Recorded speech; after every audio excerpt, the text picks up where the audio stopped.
Good evening, everyone. We're just going to wait maybe a minute or so before we get started and let people join. We have Dr. Ladhani here. I'm Emily Lemiska, Director of Communications with US Pain Foundation, and we are very excited to talk with you tonight. Just give us maybe 30 more seconds while we wait for people to join. Give people a second to sign on.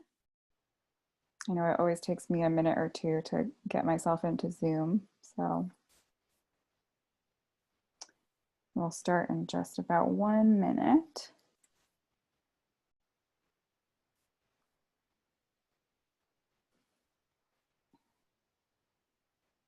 Again, if you're just joining, welcome. We're gonna get started in just like 30 seconds, just giving people a chance to get on and get situated, and then we will get started.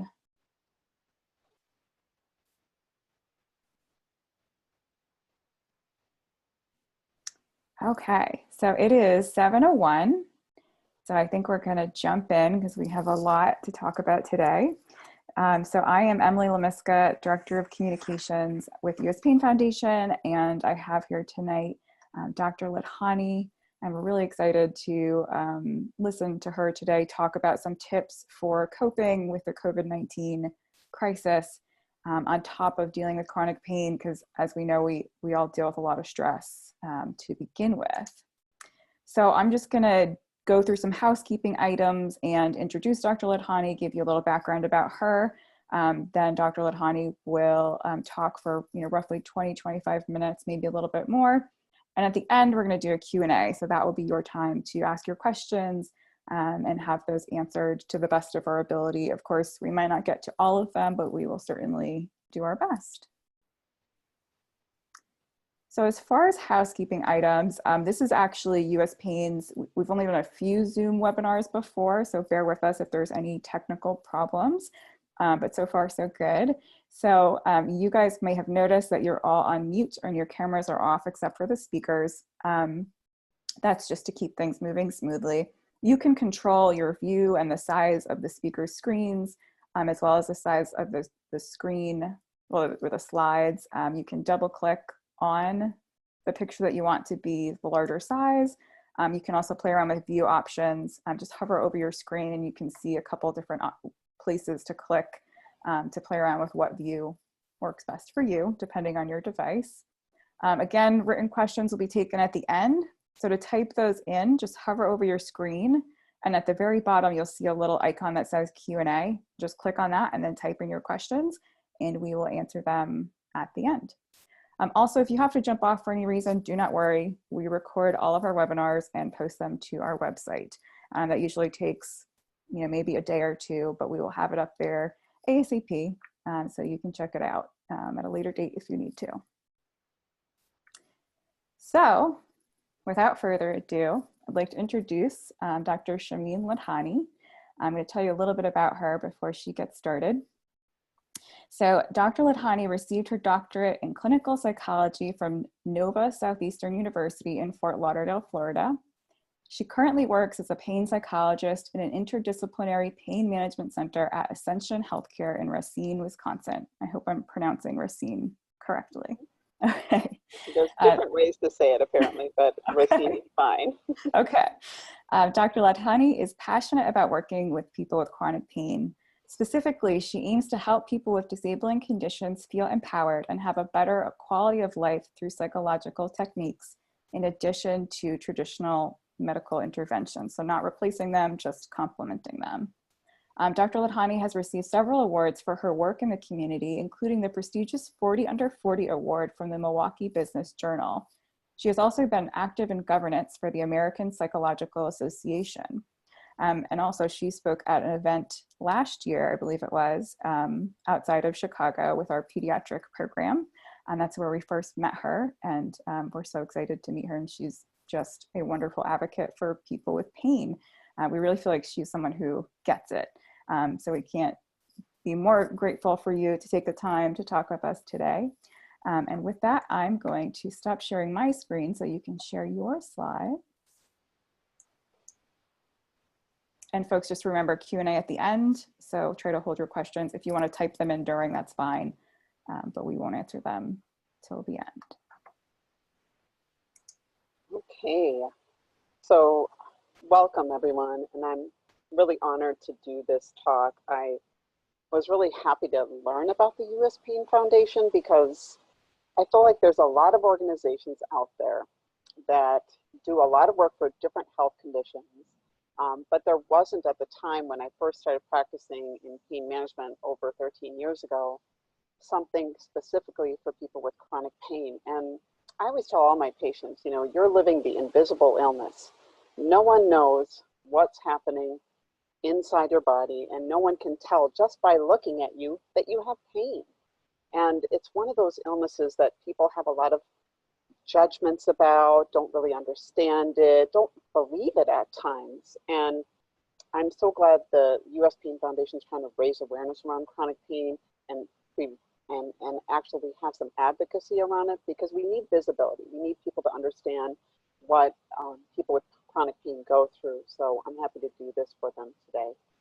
I want to just share a little bit about, you know, what is a pain psychologist, because maybe many of you on the call have either not interacted with a pain psychologist or have heard of it but don't really know what it does, or maybe, you know, your pain management provider said, hey, I think you need to see someone, or you need to talk to someone about this, and you might have felt kind of dismissed or sort of minimized.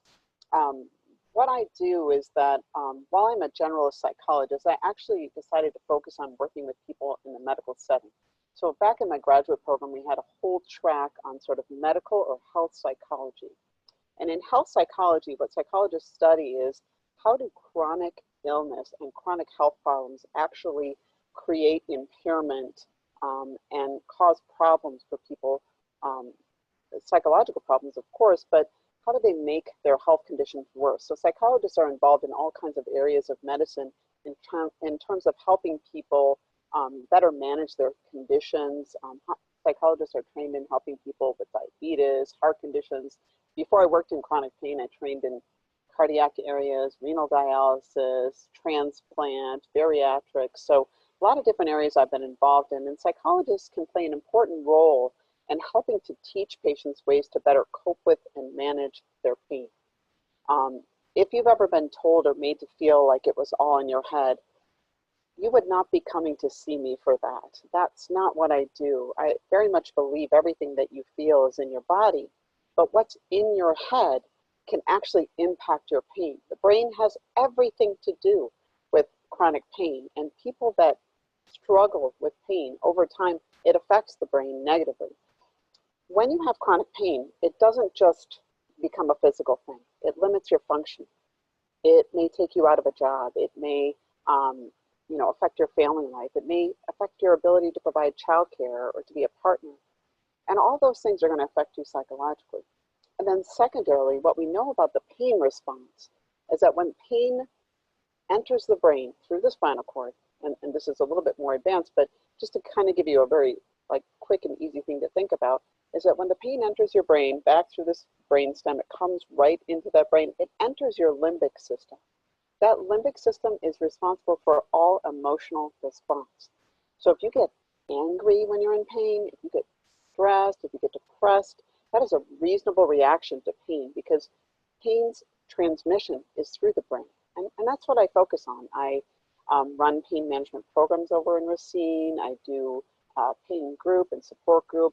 I want to sort of shout out some. I know some of my patients are paying attention tonight, so thank you for them to join, but they have benefited from that. So if this is something that sounds like, you know what, I might be able to benefit from that, I would certainly look out for possibly a pain psychologist to help you with that.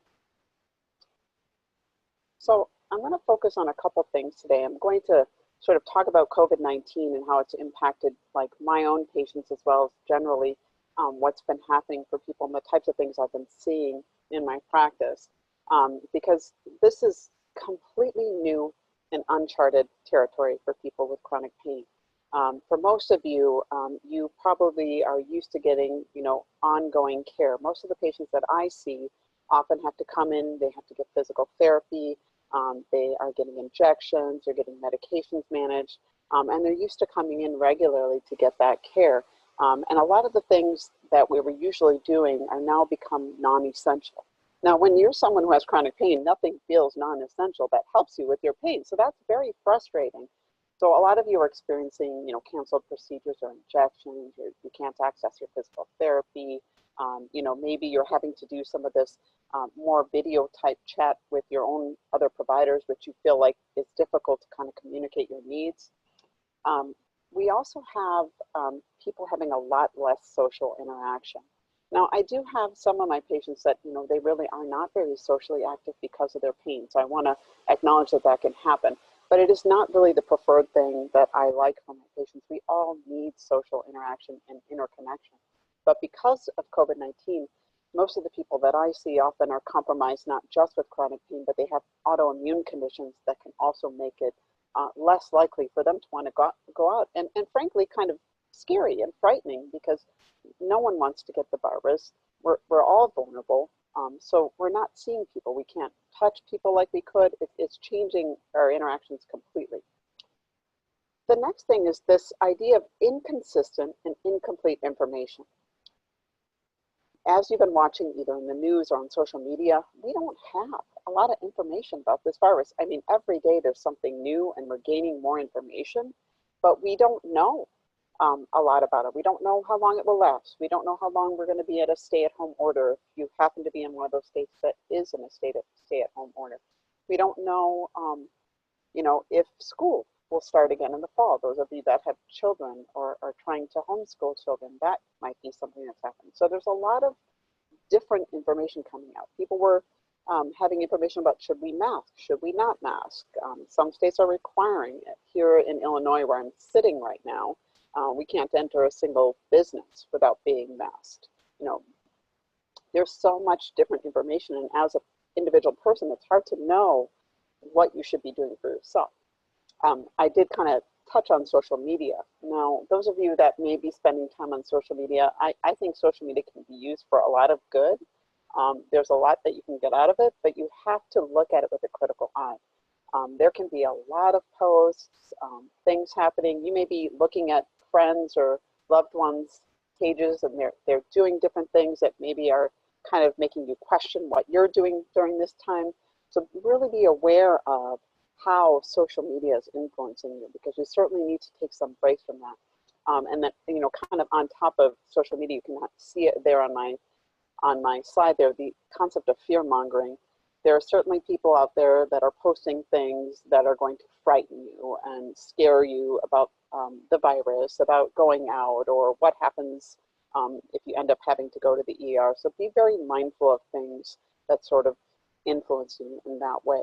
These are kind of the things that are happening right now. And I am going to talk about how do we cope with all of those things in a couple slides. So this is, a list of things that you might want to look at and say, are any of these things happen? And the left column are sort of like our emotional reactions to stress. And then in the right column are more the physiological or the physical reactions to stress, the things that can happen to our physical body. So I want to be really clear, when someone is stressed, it affects the whole nervous system. It's everything. We have those emotional reactions, the anxiety, the racing thoughts, we're irritable, we get down. One of the things I'm hearing the most is people having all kinds of emotions. It is perfectly logical and reasonable to have more than one feeling right now, like feeling, oh, it's kind of nice to just stay home and not have the pressures of running around and doing all that. But, oh, gosh, if I have to do this for another month, well, I don't know. So we can kind of go back and forth with our feelings. That's really something that many people are experiencing right now, which is a completely reasonable response. Mixed feelings, guilt, worry about the future. We're all thinking, what's going to happen next? So these are the more emotional things in the left-hand column. If you go to the right, you can see some of the physical things that can happen to people when we're experiencing stress. The thing that I'm most concerned about with most of my patients is their pain worsening because of this. Do they notice a worsening of that? And then all of these other things that are in that column are a part of stress reactions. There's even more than that. People will start to grind their teeth. They'll start to have unexplained health issues, GI symptoms, stomach upset. A lot of different things can come up when you are having any type of stress, and it's really mind and body together. So both of those things happen weight gain, weight loss, all of those things can be a part of being stressed. So just take a look at that and kind of, self-assess, like, are any of these things happening to me since COVID-19? Where am I in that spectrum? Because some of these things could be a sign that you're stressed. And really the less obvious ones are the physical ones. We often really think of the emotional ones, but there are other things that can be a part of that. So kind of getting into pain and talking about why, we need to talk about our stress because of pain is this vicious cycle of the pain response. And I use this slide a lot because I think it helps people understand that it's not just like, oh, I'm stressed and so my pain is worse. There's sort of a whole part of the process that happens. It's, I get stressed, and when I get stressed, what's likely to happen in my body is that there's a couple things that are going to happen. I'm going to talk a little bit about that in just a minute, but I'm going to tighten, I'm going to clench, I'm going to react. I'm not going to pay attention to my body as much. And then my pain starts to go up. And when my pain increases, it then results in more limitations. I have the word disability up there because very likely it's a functional limitation, meaning I can't go out that day. I can't complete my physical therapy exercises. I am not going to be able to make dinner today, or it's going to be very difficult for me to do some cleaning that I had planned on today. So what happens is then, because of the fact that I can't do those things, it makes my stress even worse. So I call this kind of the tornado effect that happens. Is it starts with a little stressor. The stressor then influences the pain. The pain results in some limitations, and those limitations upset you so much that you get more stressed, and then you have more pain, and it just kind of circles around and circles around and circles around. And that's a lot of what pain psychologists do, is try to help people break that cycle, to help them recognize how their stress reactions can influence their pain and influence their health, and help them to kind of break that cycle and recognize why it's happening, and giving them some tools to cope with that. So this is where I talk a little bit about the nervous system. You kind of heard me start to talk about that. Why this is important is because whenever someone is in pain, it activates the autonomic nervous system. So we have this functioning nervous system in our body, and the nervous system has two pathways, sympathetic or parasympathetic. Another way of thinking about this is sympathetic stress response, parasympathetic relaxation response. When we're in pain, or even when we're stressed out, our sympathetic nervous system starts to get activated. When it gets activated, a number of things happen in our body. So if you would like to kind of think of an example, not a pain example, but if you're driving and you notice you're not paying attention and the car in front of you is stopped and you don't think you're going to stop in time, your sympathetic nervous system gets activated. And what happens is your blood pressure goes up, your cortisol level goes up, which is your stress hormone, your muscles tighten, your immune functioning is compromised, your GI system contracts, it kind of all shuts down. We have our heart rate that goes up, we can start to palpate, we start to sweat. That's our sympathetic nervous system. Now, let's say you stop in time. You're like, oh, you stop in time. So you get that exhale, so the parasympathetic then kicks in and is like, okay, we're safe now. The muscles soften, the breathing slows down, the heart rate goes down. And that's an example of the sympathetic nervous system. Now, for people with chronic pain, when they're in pain, it is not unusual for someone's sympathetic nervous system to get activated or their heart rate to go up as a result of pain. I bet some of you out there even started getting diagnosed with high blood pressure after you started having chronic pain, because it stresses the body out so much. What's also important about this when we're talking about COVID-19 and pain is that when your stress response is elevated, your immune system is compromised. And what I mean by that is your immune system functioning is lowered. So if you're stressed out, your immune system goes down. But when you're in pain, your immune system goes down too. So what that does is it makes you vulnerable to getting a virus, to getting sick. So this is something that we need to be aware of, because when we get upset on top of having pain, we're activating that sympathetic nervous system. Now, the good news here is that we can activate the parasympathetic nervous system by doing a lot of things. We have some control over that.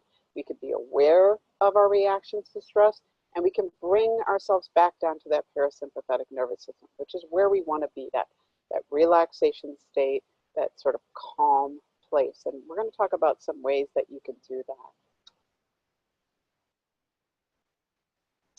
So let's start with our emotional reactions to the COVID crisis and how we're feeling. You see that I've written there, acknowledge and validate. Well, what I want to say to all of you is that whatever reaction you're having to this crisis right now, whether you've been crying, whether you've been angry, whether you've been snapping, it's all very normal. Like everything we're all doing right now is not a normal thing. Not, me having to talk to a screen and not be able to see all of your reactions is so foreign to me. I love the one-on-one interaction. I like to see groups. I like to see you. So I hope someday, I can see you in person. But, these are all things that are different for us. They're complicated. And it is good mental wellness to have emotional reactions. You're supposed to feel sad, angry, frustrated. What we have to do is manage those emotions so that they don't affect others or disturb other parts of our lives. So give yourself a little love right now and say, hey, if I'm feeling stressed out, if I'm feeling guilty, if I'm feeling frustrated about all of this stuff, I'm allowed to. It's perfectly okay. And do that for other people too when they're having their reaction. Like the worst thing someone can tell you is just don't get mad. Don't feel depressed about this. Oh, learn a new skill, do something great. Like I keep telling my patients, no, wherever you're at is where you're at. Be in that space. Let's acknowledge that space and feel that. It's very important. Worry is this thing that we all have. It's like this focus on negative events that may occur. That's kind of the definition of it. So what we want to try to do is shift from that worry space to kind of awareness. Okay, I'm, God, what am I going to do about the kids? Or, what am I going to do about accessing, I really could use an injection. Okay, so when we're in that space and our thoughts are kind of going, we need to kind of acknowledge them. Okay, I'm concerned about this. Raise our awareness about it rather than allowing that sort of, that kind of circular worrying thought process that happens. It's very common, but it's helpful to be able to move that. When we're trying to focus on control in a source of, as I said earlier, uncertainty, incomplete information, we need to act despite not having the information. Focus on what you do know. Like, what are the things that you can say without a doubt, right now, I know this. Okay, what I know for me is that right now I'm working from home. That's what I'm going to do. I'm going to see people through video chat. I'm going to help homeschool my children. I'm going to try to spend time with my family and meet their needs too, but also take care of myself. I know that if I leave the house, I'm going to get masked. I'm going to wear gloves. I'm going to practice hand hygiene. Like, what are the things that I can control? That's what you need to know, because when we focus on, we're feeling like we don't have control over anything, it can really spiral out of control. I want you to, be mindful of how you're getting your information. CDC, WHO, US Pain Foundation is trying to put out really good information too. So really be careful about where you're getting your information from so that you can pick up on things that are helpful and useful for you versus kind of getting it from social media, getting it from unreliable resources. One of the ways we can kind of help ourselves get through something, and this is something important to know, is that great strength comes from overcoming adversity. And that when we go through something big and we're able to reflect back, there's often a lot of personal growth that can happen. So one way that you can kind of help yourself channel that when you're feeling really stressed out and frustrated by everything is recalling a past resiliency. So if you can think back on a time that you went through something terrible, like you just never thought you were ever going to get out of it, think about how you got out of it, what changed, and really focus on how you helped yourself get out of it. I work with people as a pain psychologist. Of course, I work with addiction, and some of the stories of my patients that have overcome, opiate addiction or heroin addiction or things like that are just they're fantastic, and those things help those patients move forward and they're able to see how much they've gotten out of that place. So think about something that you went through in the past, recall that, really be in that space, think about it, think about yourself as you did it, how you changed, and that can help you get some perspective right now. Establish realistic expectations. You do not need to learn a new language during this time. You do not need to remodel your house, paint everything, clean everything out. I know that you're probably seeing all of these really productive types of things being, shared, and how people can make use of this time, and how you can sort of thrive. Whatever you do for you is what you're doing for you, and you need to focus on what it is that works for you. It's okay if you don't do a million things in a day. Really focus on what you've done each day.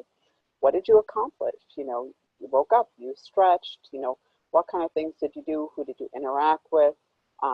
That's really important. And as I add there is sort of that idea of practicing kindness toward the self. Just keep telling yourself, this is unusual, this is unexpected. I'm doing the best I can. Give yourself a lot of, self-love, because this is not an easy time.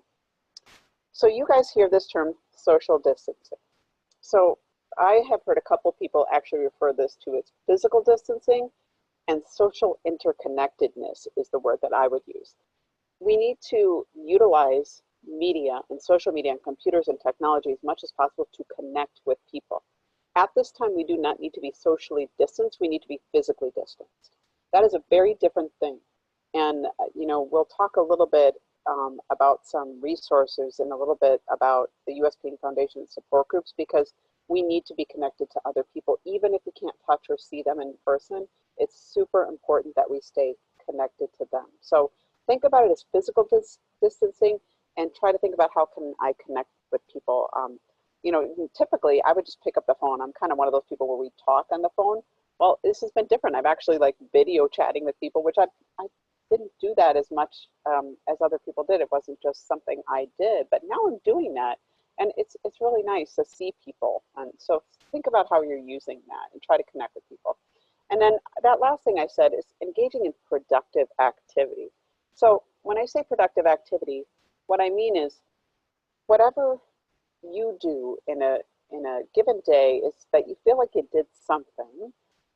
It could be, you made a meal. It could be that you stretched. I want it to be meaningful and realistic for you, so that you feel like you're doing something useful. There's nothing like pain to make you feel useless when it completely impairs your function. But if you can find and look for the things that you did in that given day and say, okay, I did this today. And again, very small things are helping you to feel productive. You don't need to have big, huge projects, make big changes, just something that makes you feel like it's meaningful and useful. But find what those things are. It could just be talking with a loved one, make you feel good that you checked in with them. So think about those things. How do we manage our pain at home? So hopefully a lot of you on this call have had some work with different pain management providers. What I have up there first is something that I call sort of like the triad of treatment of pain. To optimally manage your pain, at home, you have to have sort of the triad. Now, the medical management of your pain, and that's sort of the top of the pyramid, that means that you have a provider that's on your side, that understands your chronic pain, and that is trying to work with you as best as they can to make sure they're managing it. That could involve medications, but it also might involve surgery, injections, topicals, other types of things that they are sending you out for. You want that person to be the captain of your ship. They're sort of directing your care, and you feel like if anything happens with you, you can go to them, even if it's a virtual visit. So you need someone managing your pain medically. The second part of that triad is the physical management of your pain. And this is where we have to be moving in some way. And I am no stranger to the fact that people with chronic pain can't just up and start running or doing things like that. It takes a lot of work to get to that space. But the body does have to be moving, and we have to find some way of managing pain. I often recommend patients to look at YouTube videos. There's definitely some resources for like Tai Chi and yoga for people that have different types of pain conditions. And you want to start really gentle, but you want to move your body in some way. If you are able to walk, taking some short walks might be helpful for you. is stretching out, but just making sure you're moving your body in some way. And that's really good for your immune system and your stress response. Physical activity helps with everything, your brain health, your pain, everything. And then of course, that third piece is the psychological piece, which is the piece that I often get involved with my patients is, how am I managing my stress? What am I doing for me? And doing something for me could be something pleasurable, something enjoyable, something I like to do. Like I see people completing puzzles. I have a lot of patients that love puzzles, but that might not be your thing. You know, is there a craft? Is there a type of activity? Is there something that you can do in your home right now that would give you pleasure or joy and allow you to feel good? That's just one piece. But also managing the psychological might be that you need a provider. If you do have a mental health provider and you haven't seen them since this started, reach out to them. I am pretty sure they're likely doing phone or video sessions. So please, you know, reach out to them, connect with them. They're looking to be a part of your life right now. If it's not therapy or counseling, it might be meditation, relaxation techniques. These things are big in my practice. One of the core managing chronic pain is working on relaxation strategies. Mindfulness meditations is one of my favorites. Progressive muscle relaxation, imagery, hypnosis. All of these things I use with my patients to help them have tools to reduce the intensity of their pain. So how are you managing that part? Lifestyle changes that you could work on as you're at home. You know, these are things that just kind of, this is how I'm going to take care of myself. I'm going to start some new habits. Now, I tell people, be very realistic about you starting any lifestyle changes.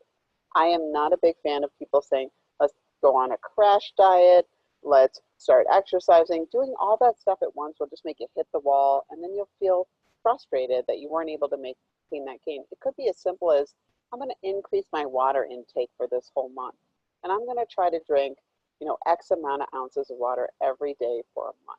Pick something small and obtainable, but make small changes that help you feel good. Maybe it's increase fruits and vegetables during the day, but find something that makes sense for you. Work on your sleep. All of those things could be good. Distraction. There is nothing worse than just sitting in your home and having nothing to do when you have chronic pain. Some of the latest research, Sean Mackey is like a brilliant anesthesiologist out of Stanford, and he's been studying this concept of distraction with chronic pain. It is a huge, huge pain blocker. And it's not just, oh, I'm not thinking about my pain so I don't feel it. What he actually found is that if patients are engaging in activities that they truly enjoy, that really takes their attention, that there's absolutely no activity in the pain center of your brain when you're doing that activity. And that's awesome information for you. You can actually shift those pain signals out of the pain center and to something that you want to focus on. This is our frontal lobe, kind of our executive functioning. And you can actually not feel pain while you're doing something. So if you can find something that can truly take your attention away, like people are Netflix binging, or a show that's good, or an activity or a hobby that you like. I have patients that do woodworking or they do coloring, and they'll say to me, I really don't notice my pain. This is the same with relaxation techniques. They also can do the very same thing with you. So really try to find something new to start to help you with your pain. And then, as I mentioned before, accessing mental health services is really important too. Most mental health professionals are available now via telehealth right now. This is a really big push. Insurance companies are covering video. And if you are a patient with Medicare or Medicaid, what they've done, which I think is awesome, is that they've actually increased access to mental health services, whether you have video or audio. I do have a lot of patients where I work that just don't have access to computers, laptops, or smartphones. And so now I can see them even if it's just phone. It's not ideal, but at least I can still touch base with them. So make sure you check with your insurance company. They have passed all kinds of laws to allow a lot of openness in accessing care. The healthcare system recognizes that this is a good time to seek care. And also, when I was talking about meditation, I want to say there are a lot of apps, Headspace, Calm. Some of them are offering a lot of free trials, so take a look at that too, because that might be something good to look at. So with that, I wanted to give some time for questions. I'm going to ask Emily to come on again. She's going to feed those to me so that we can talk about. I'm gonna. Should I keep my screen up, Emily?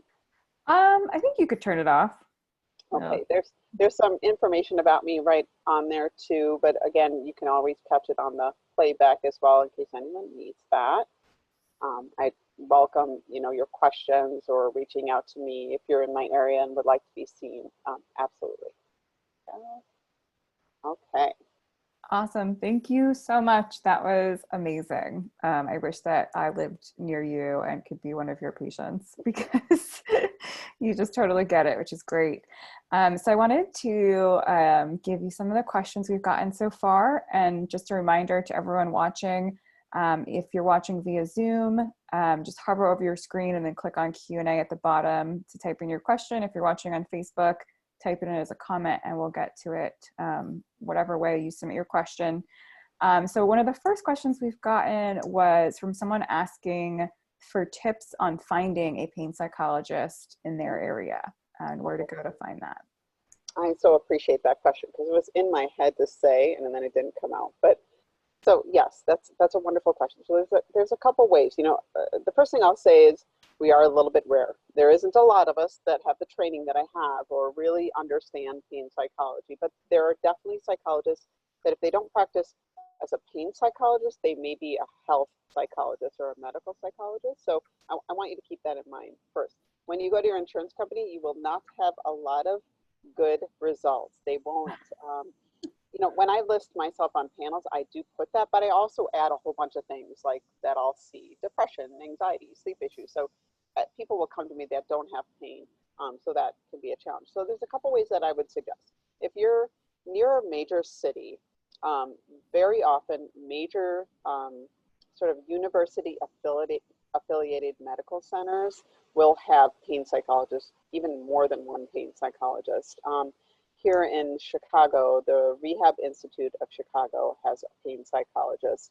You could even reach out to the board in your area. When I say the board, I mean the psychological board. So the Illinois State Psychological Board or the Wisconsin State Psychological Board, because there may be somebody in that office that can put an email out to a listserv and get you some referrals for pain psychology, because we are a unique, there isn't sort of a pain psychology association. There is one for psychologists, but not for patients to access us. But many rehab centers will have them. Certainly ask your physician or your provider to help, because they probably have a bigger sort of network to follow.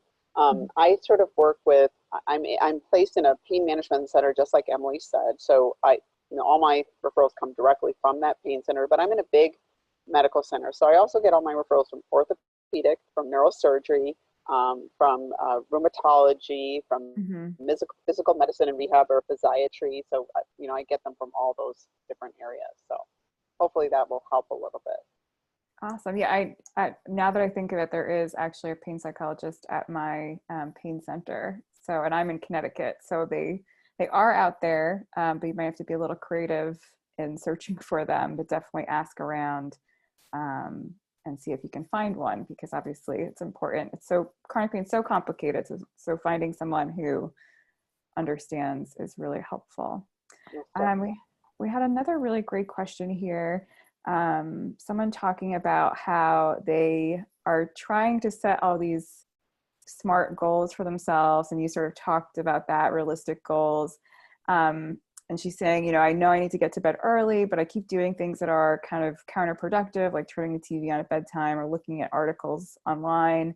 And she's asking, do you have any tips for trying to stop this sort of self-sabotaging behavior, which I'm sure is extra hard right now because it's a stressful time, Yeah, that's a great question. And, we all have those things. I always tell my patients, my bedtime, increased by 45 minutes later when I got my smartphone. It has been the worst distraction of my life. So I actually now plug it in across the room so that I have to get out of bed to distract myself. So, sometimes there's some sort of response prevention things we can do. The first thing I want to say to you out there, even though I can't see you, is totally reasonable, completely normal. Don't be hard on yourself. Maybe you need to sort of pare down what it is that you want to do and just pick one piece of it instead of the whole thing. You know, sleep is, and if it's around sleep, what I want to say about sleep is that could be a whole nother talk. Sleep is an incredibly complex thing. And then you put pain on top of sleep issues, like we're talking like a whole nother ballgame. Like I would say 85% of the patients I have total sleep disruption, getting to sleep and staying asleep. You know, and that's just sort of anomaly. So sleep takes a really long time to fix. It's fixable, but it can take, you know, with behavior change, 6 months to a year. So what I would do is pick one of the things that you feel I could totally live without this. Like I can do this without this, and try to focus on doing that one thing, whether it is like, you know, I'm cutting off looking at articles by 10:15.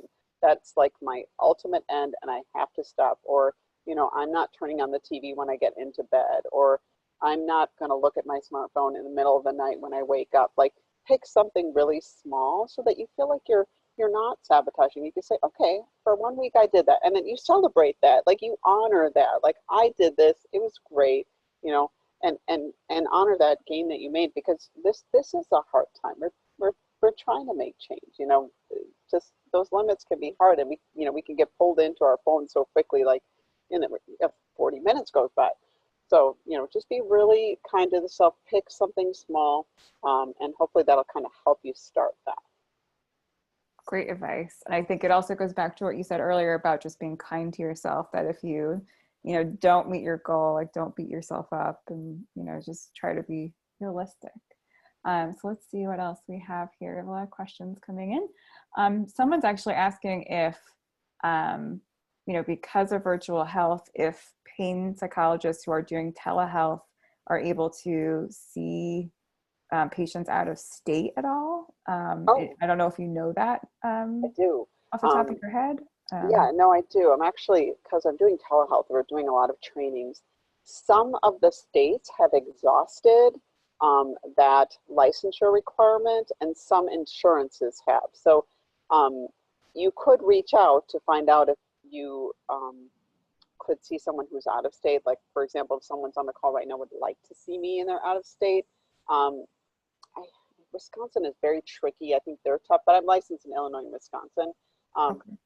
But I do know that on a recent talk, I was learning that a lot of the licensure requirements are being exhausted temporarily to allow people to treat people across state lines. So yes, this is definitely possible. Okay. I would, you know, if it was someone who wants to see me, I'd have to also do my own research to make sure I'm in a state that's allowing that. Versus, it's kind of like I have to find out if your state allows it and my state allows it, and they talk together, Right. and then we can definitely do it. Okay. And do you by any chance know about whether Medicare is possible? And we can always have them email you afterwards if that's. Most definitely. Okay. Medicare is, you know, I'm really proud of Medicare and Medicaid, because, you know, I would say 90% of the patients I see are on those, because most of the patients I see are disabled from their pain. And so that's the type of insurance they have. And they literally May 1st went from, I could only see my patients for 30 minutes if it was phone, and I could only see them if I had seen them before. I had to have seen them in the office at least once, and I could only see them for 30 minutes. And it was like, this is not good. And then literally on May 1st, they like got rid of all that. And they said, doesn't matter, you can see anyone, you don't have to have seen them before. So I would think Medicare, because it's more federal, but we can certainly look into that. Awesome. Yeah, no, they've really been trying hard to make telehealth accessible. And I'm hoping it sticks around even long after the dust settles, because so many patients have trouble driving or are in rural areas, and it's just so helpful. I love that you say that. I've had a couple patients say to me, like, you know what, this is great. Like, I tell them, okay, well, I don't want you never to come out of your house, like, to see me. But what they said to me is, you know, when I'm having a really bad pain day, there are days where getting out of the house for my patients, it will take them forever. I understand, like putting on clothes, like putting on shoes, bending over, driving a car to, you know, the 20 minutes it takes to get to me. The fact that I'll be able to do this, this is changing healthcare. So I'll be able to access people that I couldn't before. So that'll be good. Yeah. Okay, let's see, a couple more questions. Let's see. Do you have any, so this is someone who runs a support group. I'm not sure if they're part of our network specifically, but they're talking about running them over Zoom, and they're wondering if you have any sort of specific tips for trying to help people as a support group leader during the pandemic and COVID-19. Sure. I am new to this support groups over Zoom thing too. Um, I have been doing a teen support program for patients that I have seen before. I do run a continuing care program. So I do a 12-session evidence-based pain program where I teach patients more than 25 techniques to help them with pain. And then they get to graduate to my continuing care program. So I have been recently running that. And what we do in that is I leave it very what's called process oriented. If I'm talking, it's kind of a psychological world, but what I mean is it's not supportive in nature. What I do is I kind of start that, I let everyone check in, and then I kind of try to listen for what I'm hearing with people. Like, what's the theme here? What am I getting from people? What is happening? Now, if I'm getting nothing, then that day I'm throwing out sort of like, what's new in pain medicine news? What's a new thing in pain research? And then sort of using that as a point to see if we can have some discussion. I really think when you're running support groups online, people are really looking for that connection. And I think the biggest thing to remember is that they just want to be connected to other people. They want to feel like they're not alone and that people get it. And like that's a big thing with me. I accept whatever it is they need, whatever they want to say. There is no rules. We try to really be respectful of that space, but just you allowing them a space to talk, to be there. There's so much research that supports that alone is giving you a lot of connection right there. So just know that just what you're doing by having that space is so awesome in that sense. And I would just kind of look up there's a lot of psychologists posting different articles on mental health, stress awareness, pull some of that stuff, have it right next to you. And, you can just kind of, share some tips, say Dr. So-and-so says, and then just kind of share some of that stuff. That might help too.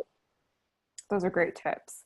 And we also have, as Dr. Ladhani mentioned, we also do support groups. And I know something we've been sort of focusing on, because they're all conference calls, and we're also running one that's a video conference right now. And I think the focus has been a lot on just holding space for people, like you said, and sometimes on trying to pick a specific topic, like some sort of like self-management strategy you can do at home, since people are, maybe are having trouble getting telehealth or can't get in for their injections. And so they need sort of different methods. Yes. So one more question that we're going to take, and then I think we're going to wrap up.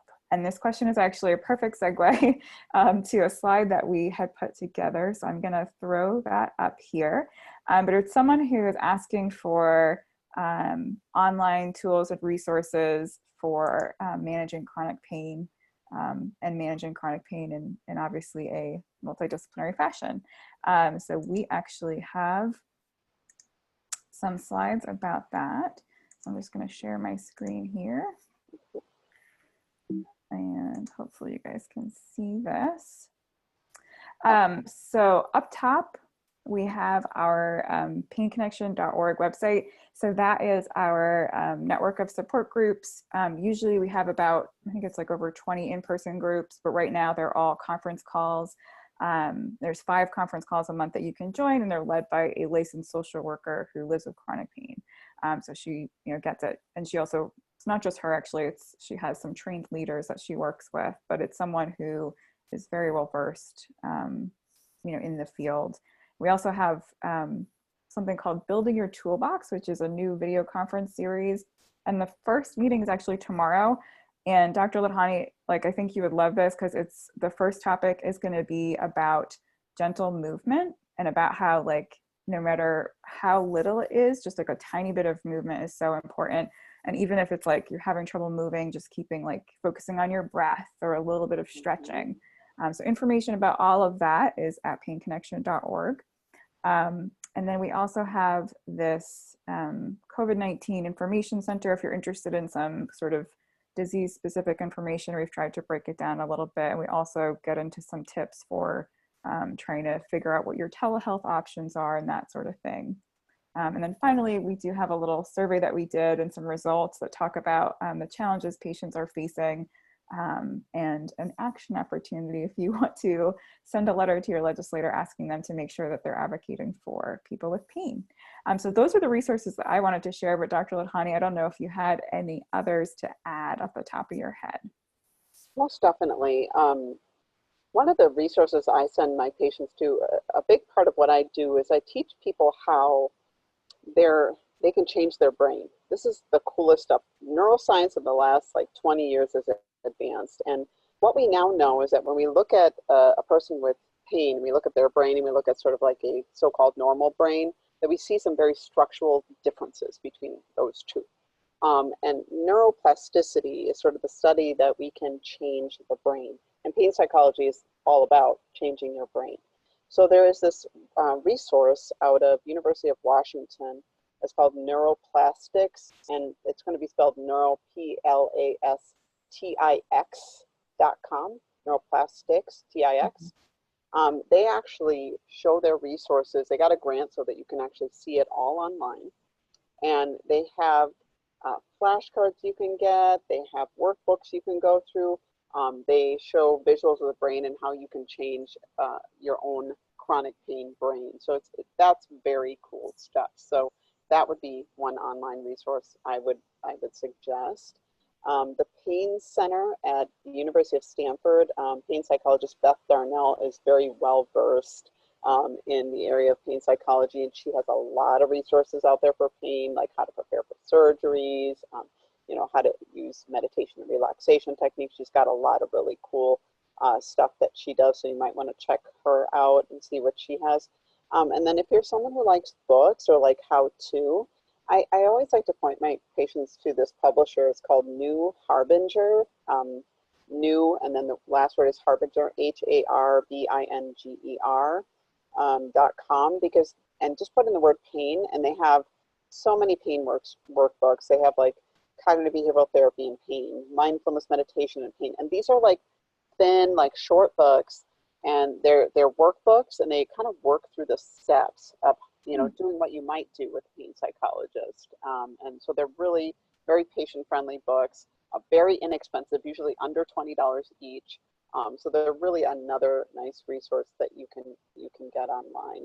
And then I point to the American Chronic Pain Association too, the ACPA.org. They're kind of a sister organization.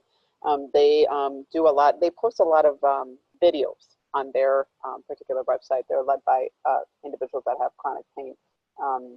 That you can also see what they might have there too. Right, so a lot of resources out there for you guys to check out. Definitely all those that Dr. Ladhani mentioned, and then also in addition to these specific links, there's a lot on uspainfoundation.org, including we have a library of webinars on different topics, which is where this recording will be posted. But if you're looking for this recording to reference, I can definitely browse around and look at what else we've done. So I'm just going to check if there's any other questions here. Just let's see. I've seen that a few people have asked if you could maybe come back and talk about sleep sometime, and just a lot of really positive feedback about how great this has been and how helpful. So thank you so much. I could actually add just one thing to give you guys before you end. It's sort of my favorite thing. And anytime I do a talk, I always tell people, because it's like the most simplest thing that you can do. And I think it's a good thing to end with. If you have not done it before, Google this or look it up, and I'm going to give you like a really quick tutorial. Diaphragmatic breathing. Diaphragmatic breathing is a very simple and easy way to go from sympathetic, you know, activated nervous response, to parasympathetic. But we're not, you know, typically breathing diaphragmatically. We came out of the womb that way, but then as life goes on, our breathing just moves up into our chest. Our diaphragm is right down there below, and we need that. And you might have also heard it referred to as belly breathing. And you probably heard so many kinds of breathing techniques, but I have to tell you that this is the one that has the best research. It works the best. I've seen people like stop panic attacks. I've seen them come down from pain. I've seen them be able to really relax themselves by focusing on the breathing, but it is a skill. You have to kind of retrain your respiratory tract. And diaphragmatic breathing is simply put in through the nose, down deep into the belly, let that belly expand, and out through the mouth. In through the nose, down deep into the belly, let that diaphragm expand, and out through the mouth. It's with your natural easy inhale in and easy exhale out, very slow and controlled. And you have to find your own rhythm with it. Don't take any of those like big doctor's office breaths in, because those will just get you lightheaded, but just kind of find a slow pace with your breathing. And I tell people the best way to practice it is lying flat on your back, if you can lie on your back, because it pulls your rib cage down and it makes your diaphragm expand. So, you know, if you can give that a try, that works for everything. It works for anxiety, it works for anger, it works for pain. And when you get good at it and you continuously practice it, I promise you, you'll use it over and over again. I'm certainly a person who'll wake up in the middle of the night sometimes and I'll start, oh, what I have to do the next day, or start to think about something. I'm like, oh no. So I'll start the breathing and then I'll wake up the next day and say, well, I guess it must have worked. You know, I was able to get myself there, but it took me a long time to get it good. I want to say a good 6 to 8 weeks of practicing it consistently. So try to make that a part of one of your practices. Say, so something, you see something on social media, it upsets you, and my breathing. You notice your pain increasing, and my breathing. Somebody says something to upset you, and my breathing. Like, I just want it to be your new knee-jerk reaction. So I kind of want to leave with that little tool to take with you. I love that. I'm so glad you brought that up, because that's something we talk a lot about in our support groups. And I know that our support group facilitator, Gwen, is always talking to people about their breathing.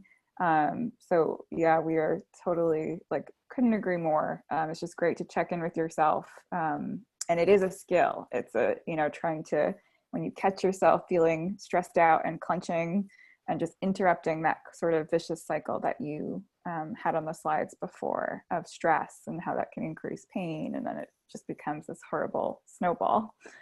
So taking a couple deep breaths sounds really simple, but can be so important. So Certainly. maybe that's all of our homework tonight, is once we are done sign off this webinar, just take a couple super deep breaths, check in with yourself for a moment, and then feel good about yourself for doing that, like we were talking about with setting those small goals.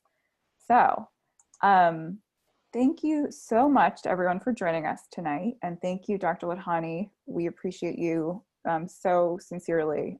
You're just such a wonderful clinician and just so knowledgeable about pain. And that is really special. As you've mentioned, not every psychologist is trained in chronic pain. So we really value your expertise and for taking the time to talk with us tonight. And so if anyone wants to check out our other events that we have going on, in addition to the support groups, we have regular webinars. You can go to uspainfoundation.org/events and check those out. I think we actually have one from a couple weeks ago that walks you through a guided meditation with Gwen from the support groups. So you can actually try it out with someone guiding you, which is sometimes a little bit easier than doing it on your own. But thanks again, and we will talk to you soon. Hope everyone has a good night. Take care.